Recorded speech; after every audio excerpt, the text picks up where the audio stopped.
Sa number 2, Senator Imee Marcos ang nagsiling nga pirmahan ni Presidente Marcos sa masunod nga inadlaw ang Negros Island Region Bill para mangin isa ka layi.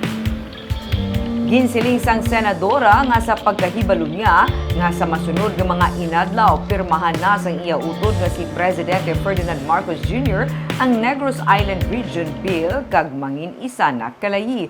Ginpalabot man sa senadora nga may nagapamalabag sa NIR sa Negros Oriental sa pagpanguna sang Diocese sang Dumaguete. Suno sa iya, madugay na ang ini nga pagpamatok. Sang una pa lang nga ginaduso, may mga nagapamalabag na tubtub nga natigayon ini sadto. Sang nagligad lang nga semana, sa nagpadulong sa Bacolod si Presidente Marcos, kag siya man mismo nagsiling nga iya nga pirmahan ang NIR Bill. Sa idalom sini ang Negros Occidental, Negros Oriental kag Siquijor ang ibutang sa isa ka rehiyon nga amo ang Negros Island Region. Sa subong ang Negros Occidental ang kabahin sang Region 6, ang Oriental kag Siquijor naman kabahin sang Region 7.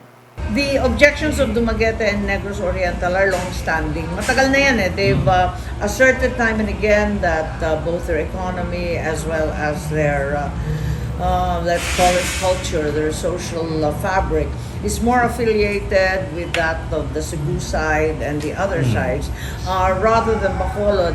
And yet, I think those qualms and those doubts and those assertions have really been laid to rest, and I believe that this will proceed as planned.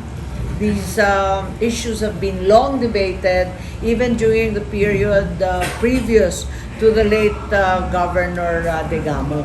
Matagal na yung mga diskusyon na yan, and I think many of these concerns have been put to rest.